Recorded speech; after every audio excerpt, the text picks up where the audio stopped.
واقعہ کربلا اسلامی تاریخ کا ایک المناس اور عظیم واقعہ ہے جو 10 محرم 61 ہجری کو پیش آیا۔ اس واقعے میں حضرت امام حسین جو نواسۂ رسول صلی اللہ علیہ وآلہ وسلم اور حضرت علی حضرت فاطمہ کے فرزند تھے نے یزید کی بیعت سے انکار کیا کیونکہ وہ اسلامی اصولوں کے خلاف حکمرانی کر رہا تھا۔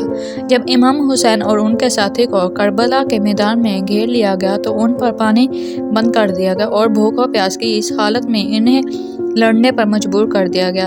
10 محرم کو یزیدی فوج نے امام حسین اور ان کے 72 ساتھیوں کو بے دردی سے شہید کر دیا۔ امام حسین کا سر قلم کر دیے یزید کے دربار میں بھیجا گیا جبکہ ان کے خاندان کی خواتین اور بچوں کو قید کر لیا گیا۔ یہ قربانی حق اور باطل کے درمیان ایک ایسی لکیر کھینچ گئی جو رہتی دنیا تک منظولوسوں کو صبر و استقامت کا سبق دیتی ہے۔ واقعہ کربلا اسلامی تاریخ کا ایک ایسا المناک اور عبرتناک واقعہ ہے جس میں رہتی دنیا تک حق و باطل کے درمیان ایک واضح لکیر کھینچ دی۔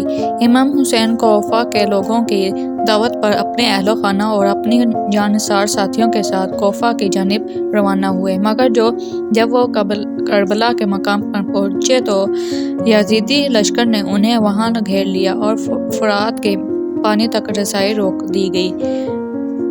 دنوں تک امام حسین اور ان کے ساتھی شدید پیاس اور بھوک کی حالت میں رہے، لیکن انہوں نے حق کی راہ سے پیچھے ہٹنے کی بجائے صبر و استقامت کا مظاہرہ کیا۔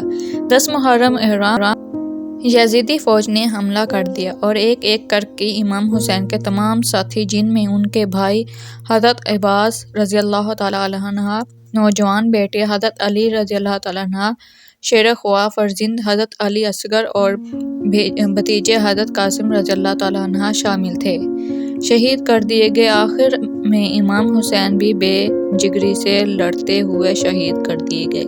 ان کا سر تن سے جدا کر دیا گیا اور ان کے جسم کو پامال کیا گیا۔ ان کے اہل خانہ جن میں حضرت زینب رضی اللہ تعالیٰ عنہا اور امام زین الدین بن شامل تھے، جو قیدی بنا کر کوفہ اور پھر یزید کے دربار میں دمشق لے جایا گیا۔